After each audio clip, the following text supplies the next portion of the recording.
Oi pessoal, tudo bem? Bem-vindos à nossa aula 2. E daí? Já fez a aula 1, fez exercícios, refletiu a respeito, buscou entender melhor quais as relações entre signo, significado, significante, linguagem e língua e como é que essas coisas acontecem para inferências e pressupostos? Bom, pessoal, então olha só, agora na nossa aula 2 nós vamos trabalhar com funções da linguagem. Então lembra lá, ó, curtiu já a nossa aula, já disse o que achou lá da aula 1?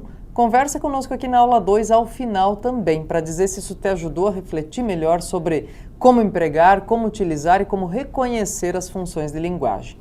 Antes de tudo e mais nada, pessoal, só para a gente dizer de onde que vem esse estudo, qual é a ideia, qual é a finalidade, enfim, essa classificação dos textos, dos segmentos textuais em funções da linguagem predominantes é uma contribuição de um linguista chamado Roman Jakobson. É um linguista norte-americano que trabalhou muito com essa ideia das funções de linguagem lá em meados do século XX, tá? Isso permanece de maneira bem importante a partir do recorte de que toda a realização de linguagem, de língua, tem um emissor e um receptor de mensagem, ok? Então nós vamos conversando um pouquinho. Emissor e receptor, ou seja, ambos são interlocutores de um processo de comunicação. Olha só. E aí o Jakobson foi reconhecendo, pessoal, e catalogando, caracterizando os segmentos textuais como predominantemente algum tipo de função. Como predominantemente relacionados a algum tipo de função. E aí foi descrevendo, correlacionando, enfim, e nós temos até hoje isso cobrado de maneira incisiva, perene, no nosso Enem, o Exame Nacional do Ensino Médio. Isso mesmo, pessoal. Olha, toda a ocorrência, toda a edição do Enem tem pelo menos duas questõezinhas de funções da linguagem. Mais ainda, pessoal, conhecendo e reconhecendo as funções, fica fácil da gente até entender e se informar melhor a respeito de alguns textos que podem ser textos de apoio para a redação ou suportes para a realização de uma questão do Enem.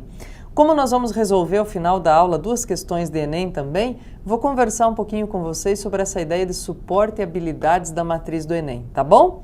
Mas vamos lá, primeiro o conteúdo para ver exatamente o que nós temos aí de funções da linguagem, quais são elas, como elas funcionam, ok? Força na peruca, ó, anota lá, vamos comigo. Ó, arrase no Enem, muito bem, nós outros por aqui. Olha, funções da linguagem, teacher eu, muito bem. Queridos, ó, eu vou só os nomes aqui, já vem os exemplos a partir do próximo slide, tá? São 6 as funções de linguagem. Então, por exemplo, no dia da prova do Enem, você vai fazer lá no segundo dia, que é o dia que tem prova de linguagens, que vai cair funções da linguagem, né? O que você vai fazer? Pessoal, olha, meu pedido e minha orientação, diz, puxa, eu não me lembro muito bem, então já vou pegar a prova quando eu puder abrir, já vou escrever lá do ladinho, 6 funções, para lembrar, né? Depois para não ter isso como algo assim, dizer, nossa, não me lembro mais se eram 7, se eram 8, se eram 5, 6 funções, ok? Vê lá comigo, elas podem receber o nome de denotativo ou referencial. Vamos anotando coisinhas aqui do lado, exemplos de gêneros textuais que têm como predominantemente aparentes essas funções. Vamos lá? Ó, essa aqui é na notícia, né? No gênero de notícia, olha, puxa vida, é a função que tem que ser predominante, gente, porque a ideia dela é informar, é mostrar qual é o conteúdo, o que a gente tem aí para discorrer a respeito, né? Função emotiva ou expressiva, lembra lá, ó, um depoimento. E aí, pessoal, tá muito comum o quê? A gente tinha há algum tempo, há alguns anos, os diários, né? As pessoas faziam diários e tal. Hoje, a gente pode usar aqui como exemplo o quê? É o textão de desabafo do Facebook, tá? O textão do Face tá muito linguagem emotiva ou expressiva. Por quê? Porque é esse eu desbragado que aparece lá, muitas vezes revelando suas emoções, outras vezes xingando o alheio e tudo mais, né? Conativa ou apelativa? Pessoal, lembra da reza e da propaganda, tá? Por quê? O que a gente faz geralmente quando reza? a gente pede coisas, né? Usa o verbo no imperativo. E a propaganda não é diferente, pessoal. Propagandas, campanhas de conscientização, né? É o imperativo verbal que predomina aí, é faça, leve, compre, coma, né? Tudo isso imperativo. Função fática, lembre sempre, pessoal, aqui não importa o conteúdo, é só para não parar de conversar. Função fática, conversa de elevador. Conversa de elevador. Aliás, pessoal, uma das primeiras vezes que eu vi um exemplo de função fática, sem a menor pretensão de conteúdo, de informação, era só para se manter conversando. Quebrar o gelo, assim como é no elevador, mas não era no elevador, foi num filme que trata do 11 de setembro, da queda das Torres Gêmeas, que os bombeiros ficam com... Esqueci o nome agora, pessoal, Nicolas Cage, esse aí. Ele é um dos bombeiros que fica soterrado, né? Um filme baseado na história de muitos que ajudaram a salvar as pessoas que tinham sido soterradas pela queda das torres e muitos que morreram também lá soterrados junto com as pessoas na queda, principalmente da segunda torre. E aí o que aconteceu? Eles ficaram conversando para nenhum dos dois dormir, não importava, os dois ficaram falando qualquer coisa. Claro que aí no filme tinha enredo, tinha, né, história para ser contada, então a conversa fluía. Agora a ideia era o quê? Que eles não dormissem, que eles se mantivessem acordados, né? Tanto para o corpo deles não entrar em estado de letargia e tudo mais, quanto para ouvir se alguém chamasse, né, para pedir socorro. E aí o que acontece? Você tem a função fática, por quê? Porque não importa nem um pouco o conteúdo. Tirando agora da ideia do filme e voltando para a conversa de elevador, quando a gente tem isso? Quando entra alguém e aquele elevador pequeno, tá o ascensorista, mais duas pessoas, o elevador pequeno e ninguém tem o que dizer, alguém diz, nossa, que calor hoje, alguém diz, nossa, que temporal que deu ontem, né? Será que hoje vem de novo? Conversa mais recorrente, gente, é sobre o tempo, tá? Não resolve nada, não tem conteúdo algum aí, é só para quebrar o gelo mesmo. Então, função fática tá aí, ok? Função metalinguística, pessoal. Vou dar um exemplo aqui. Lembre, quando você falar em metalinguagem, da gramática ou do dicionário. Por quê, pessoal? Porque metalinguagem é o código explicado por ele mesmo. E é assim mesmo que acontece, né? Uma gramática explica ou orienta sobre o próprio código, sobre a língua, e é escrita na língua em que orienta, e o dicionário também, né? Ele promove aí uma explicação do próprio código por si só. A função poética, pessoal, para simplificar a nossa conversa, procure textos em que há eu lírico, ou seja, poemas. Tá? Textos em verso, ok? Muito bem. Então vejam, nós temos aqui um panorama, pessoal, das 6 funções com exemplificação do ladinho. Agora vamos reconhecê-las em outros slides, em outros exemplos nossos aqui. Vamos lá. Vamos ver se a gente reconhece aqui de maneira bem prática, pessoal. Vejam lá. O papel da escola no surgimento de novos cientistas é o título. Com a pesquisa sobre um antiviral natural, o estudante cearense Helison Lucas Bezerra Brás conquistou medalha de bronze na maior feira de ciências estudantil de nível médio do mundo, a Intel International Science and Engineering Fair, ISEF, realizada em Pittsburgh, Estados Unidos, em maio deste ano. Deste ano quando ali? 2015, tá lá, né? Ok. Ele se prepara agora para apresentar a nova etapa de seu trabalho na famosa GENIUS, International High School Environmental Projects Olympiad, prevista para junho de 2016 em Nova York. Ou seja, pessoal, esse texto tem o que aqui? Embora eu possa me comover, achar super legal, né? Um estudante, olha, tão novinho, cheio de boas ideias, ai que legal e tal, não sei o quê. O que eu tenho aqui? É um texto classicamente elegante e informativo, né? Não tem comoção, não tem desdobramento, não está dizendo que ele chorou, não tem depoimento dele, da mãe, felizes pela conquista, tem nada disso. O que a gente tem aqui? é de caráter estritamente, não fosse um juízo de valor aqui, cadê? Tem um juízo ou outro de valor aqui que é de famosa e tal, né? Mas de resto é puramente informativo sobre o que conseguiu e o que pretende esse moço, esse estudante, ok? Então tá lá, ó. É uma informação. Esse texto, na sua completude, na sua integralidade, poderia até ser um texto argumentativo, pessoal, que fosse expor ponto de vista e tudo mais. Mas aqui, nesse trecho, ele é predominantemente informativo. Então, vamos lá, ó. Informativo, beleza? Joia! Agora vamos ver, ó. Função emotiva.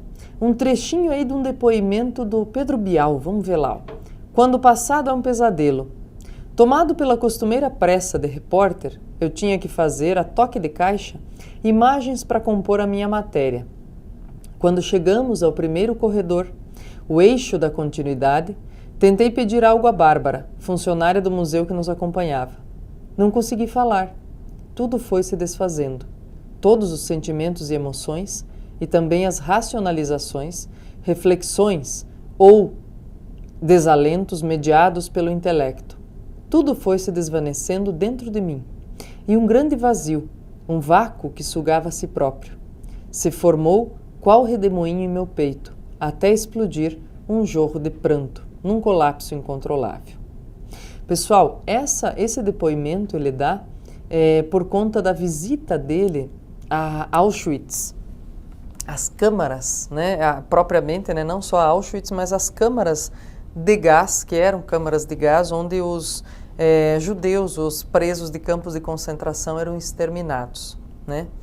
E aí é um depoimento, é aquele tipo de situação que se usava, por exemplo, para revelar num diário ou qualquer coisa assim, e que hoje está muito comum mesmo, que eu disse para vocês lá na nossa primeira tela, é o textão do Facebook, é o desabafo sobre alguma coisa, é revelação da tristeza, da emoção, do que quer que seja. Brincando com a condição, gente, de Pedro Bial hoje, veja, ele foi repórter internacional durante muito tempo, fez matérias longuíssimas e densas para jornais televisivos, né? Foi ele que cobriu a queda do Muro de Berlim em 89, né? Com uma matéria bem extensa também, premiada e tudo mais. Na condição dele hoje, brincando um pouco com isso, de apresentador do Big Brother, ele também faz esse textão de função emotiva, principalmente quando ele vai anunciar os eliminados da casa, não é assim? Ele faz todo na conversa e uma coisa e revela emoção e sentimento e faz analogias, de repente diz, vem pra cá fulano de tal, ou ainda, fica aí fulano de tal, é o outro que vem, né? Então, é mais ou menos isso, gente, que acontece. Diz assim, olha, só para lembrar, né, então, desse depoimento dele, a condição que ele ocupa hoje também faz com que os textos que ele produz nos dias de eliminação de Big Brother sejam predominantemente emotivos, de função emotiva, ok? Vamos seguir mais um pouquinho, pessoal? Vamos lá, então, ó. Função conativa. Lá no começo eu disse para vocês o quê, ó? A função conativa ou apelativa é aquela que aparece com verbos no imperativo, né? Cujo centro é um pedido, uma ordem, enfim, alguma coisa assim. Uma súplica, né? E aqui tá, ó, reza ou propaganda, são os exemplos mais específicos. Outros textos apelativos, como campanhas, também podem acontecer. Veja só, aqui, predomínio da função conativa. Caro aluno, você que defende uma educação melhor, por favor, preste mais atenção nas aulas, faça suas lições de casa e respeite seus professores. Caso contrário, sua defesa por uma educação melhor é só hipocrisia. Uau, né? Então vejam lá, o que nós temos aqui como elementos centrais, nevrálgicos da chamada, pessoal? Preste, faça e respeite, ou seja, são verbos no imperativo. Eles geralmente ordenam, suplicam, né? Orientam de maneira enfática. Muito bem. Função fática, vamos ver lá. A conversa do elevador, como sempre, ó, eu disse a vocês aí, o ascensorista e o morador do 10º andar trataram-se como sempre. Tudo bem com você? Tudo, e você? Tudo bem. Ah, até mais tarde, até mais tarde. Ou seja, gente, é só manter o canal de comunicação, né? Manter o canal de comunicação. Ah, beleza, joia. Função metalinguística. Lá no quadrinho que eu trouxe para nós, o que eu fiz, pessoal? Ó, eu disse, pessoal, lembrem das gramáticas e dos dicionários, né? Eles são exemplos ótimos para a gente mostrar função metalinguística, que é o código por ele mesmo, né? O código tratando do próprio código. Legal. Mas também, a prof não pode deixar de elencar e mostrar para vocês, gente, olha só, uma imagem metalinguística. Uma mão desenhando a própria mão, ou seja, o código se autoproduzindo, né? E é uma das imagens mais conhecidas, mais famosas do gravurista Escher, o holandês Escher. Ele teve exposições que passaram pelo Brasil agora, de 2010 até 2014, em várias capitais, e por isso até ficou mais famoso, mais comentado por aqui, pessoal. Ele já apareceu como elemento imagético aí para questões do Enem, naquelas questões de que ele faz escadas como se fossem espelhos, né? Já apareceu isso como imagem para a questão de ciências da natureza, questão de física propriamente. Então, bem legal a gente entender e dizer, puxa, o que um artista pode contribuir em ciências da natureza, hein? Vejam só a ideia das projeções aí, né? Das imagens. E aqui para a função metalinguística, é como ele contribui, né, gente? É a mão desenhando a própria mão, o código criando ou explicando ou fazendo o próprio código. E por último, e não menos importante, gente, a função poética, olha, é aquilo que a prof disse para vocês, a função que tem eu lírico, tá? Como assim, prof? Olha lá, poeminha belíssimo, muito cheio de significado, de conteúdo, do Mário Quintana. Todos esses que aí estão, atravancando o meu caminho, eles passarão, eu, passarinho. Bom, licença poética para criar neologismos ou aplicação de palavras em sentido diverso do já conhecido, né? Então, aqui é a aplicação de palavras em sentido diverso do já conhecido. É uma licença poética dada, obviamente, quando a gente quer criar, quando a gente quer produzir um sentido diferente, quando a gente escreve versos, quando a gente quer fazer uma rima, alguma coisa diferente. E aí está a função, então, poética no seu sentido mais expresso. Pessoal, agora sim, eu quero resolver com vocês duas questões que caíram no Enem, reconhecendo a função de linguagem predominante, mas também fazendo menção a vocês a matriz de referência, a matriz de competências e habilidades, ok? Vamos dar uma olhadinha comigo? Venham para a questão, nós vamos discuti-la, depois vamos falar de gabarito e distratores e vocês vão entender melhor as estratégias aí de resolução de questões do Enem, ok? Vejam lá, Enem 2015, segunda aplicação. Só para dar noção, pessoal, para quem não conhece, bem rapidinho, ó. O Enem geralmente tem duas aplicações todos os anos. A primeira aplicação, que é a oficial, que tem 6 milhões, 7 milhões de inscritos. E a segunda aplicação, que é destinada principalmente aos privados de liberdade, aos apenados, aos que estão presos. Por quê, pessoal? Olha, o Enem se tornou esse grande vestibular, essa grande maneira de acessar o ensino superior, mas também é um mecanismo de se conseguir validação de diploma de ensino médio, né? Então, dependendo da nota que você tira, você consegue a validação de ensino médio se você já tem idade suficiente para ter concluído o ensino médio. Não é fácil para quem está parado, para quem não está estudando, conseguir essa nota para validação, mas enfim, pessoal, geralmente ele tem duas aplicações, ok? Em 2015, assim, ele chegou a ter 3 aplicações, porque um conjunto bem pequeno, de mais ou menos 30 alunos, teve problemas aí de outra margem, de outra situação, e eles não conseguiram fazer nem a primeira nem a segunda aplicação. e aí foi reservada, foi destinada a eles uma terceira aplicação. Então pode ser que apareçam questões minhas ou de outros profs aí indicando Enem 2015, aliás, perdão, 2014 é que teve 3 aplicações. Enem 2014, terceira aplicação, por exemplo. Você vai dizer, nossa, mas quantas tem, né? Foi assim um negócio excepcional em 2014 com 3 aplicações. De resto, sempre 2. Esse aqui, segunda aplicação 2015. Vamos olhar comigo, ó. Perder a tramontana. A expressão ideal para falar de desorientados e outras palavras de perder a cabeça é perder o norte, desorientar-se.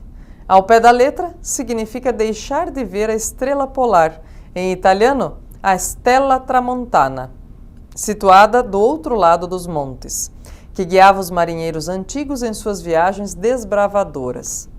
Deixar de ver a tramontana era sinônimo de desorientação. Sim, porque para eles valia mais o céu estrelado que a terra. O sul era região desconhecida, imprevista. Já o norte tinha como referência no firmamento um ponto luminoso conhecido como a estrela polar, uma espécie de farol para os navegantes do Mediterrâneo, sobretudo os genoveses e os venezianos. Na linguagem dele, ela ficava trasmontes. Na linguagem deles, perdão, pessoal. Na linguagem deles, dos navegantes. Ela ficava trasmontes, ou seja, para além dos montes, os Alpes. Perdê-la de vista era perder a tramontana, ou seja, perder o norte. No mundo de hoje, sujeito a tantas pressões, muita gente não resiste a elas e entra em parafuso. Ou seja, além de perder as estribeiras, perde a tramontana, perde a orientação, o senso de norte. Puxa vida! Um texto esclarecedor sobre como uma expressão, gente, ganha outros sentidos ao ser importada de uma língua em relação a outra, né? Dá uma olhadinha lá comigo, então. Beleza. Olha o que pede, pessoal. Diz assim. Nesse texto, o autor remonta às origens da expressão perder a tramontana. Ao tratar do significado dessa expressão, o que ele faz? Ele utiliza a função referencial da linguagem, ou seja, ele usa mais precisamente a função informativa da linguagem, né? Ele está nos informando, ele está relatando como é que foi. O autor busca, o que eu estou pegando aqui? Objetivo do texto. Objetivo do texto, do autor, na verdade, né? Com base na função predominante. Olha só, estou combinando as duas coisas, não é isso? Tô sim, vamos lá. Vamos ver. Se é informativo, basicamente, gente, o que ele busca? Apresentar indícios subjetivos? Bom, subjetivo e informativo são 2 adjetivos que se chocam, né? Se eu já disse que o texto é predominantemente informativo, então subjetividade não deve caber como predominância nele. Convencer o leitor a utilizá-la. Opa, não é, porque essa história de convencer é lá para a função conativa ou apelativa, que usa verbo no imperativo, né? Expor dados reais do seu emprego. Opa, essa aqui parece bacana, né? Expor dados reais do emprego dessa expressão, né? Ele está mostrando, me parece, o caminho que ela fez até chegar até nós e mudar de sentido. Explorar sua dimensão estética. Ele está explorando a dimensão estética da expressão perder a tramontana? Criticar a origem conceitual. Ele estabelece alguma crítica em relação à origem dessa expressão, pessoal? Não vimos aí no texto. Vejam o que nós temos, então? É isso mesmo, o gabarito é letra C, gente. Como ele usa linguagem predominantemente informativa, seu objetivo principal é expor dados reais do emprego dessa expressão. Agora, o que eu quero chamar a atenção de vocês, pessoal, é que nós temos habilidades e competências. Nós temos 30 habilidades na matriz de referência do Enem de Linguagens.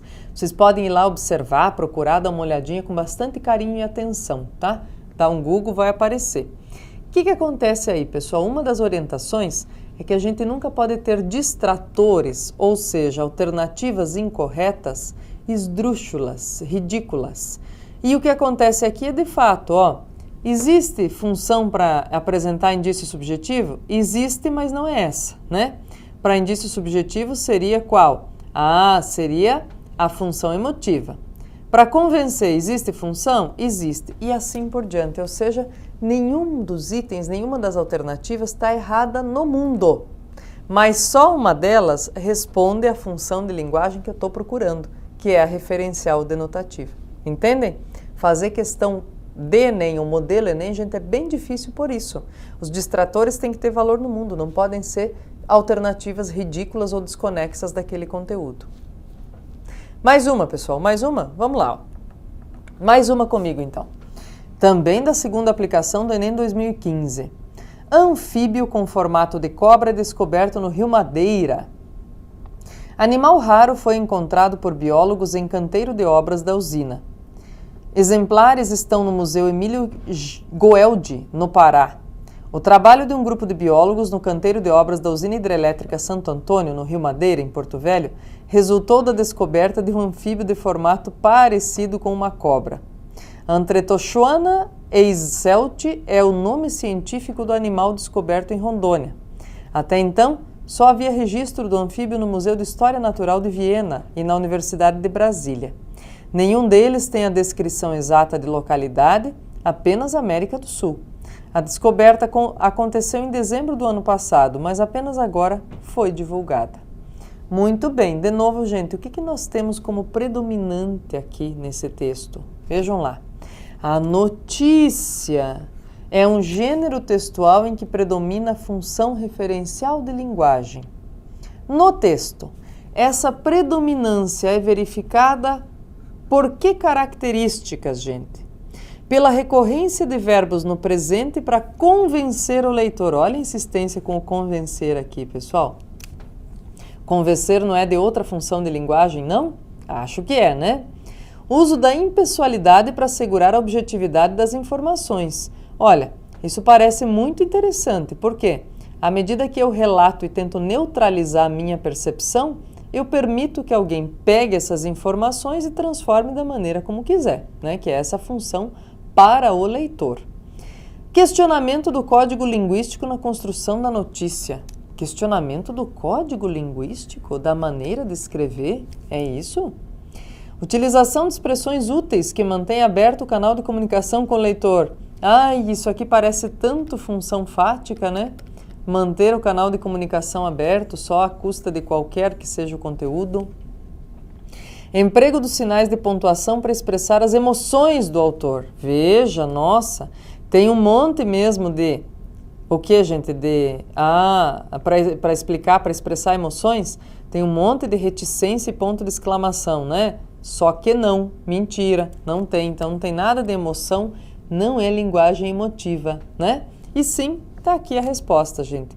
Impessoalidade, se é predominantemente informativo, obviamente impessoalidade e objetividade devem estar em questão. Informativo, linguagem, função predominante, referencial denotativa, ok? Pessoal, espero ter ajudado a revisar, a perceber as funções de linguagem aí, que vocês procurem também exercitar, buscar novas questões, além das associadas à aula de hoje e das realizadas aqui, para exercitar a percepção e para usar nos textos de vocês as diferentes funções com valor expressivo.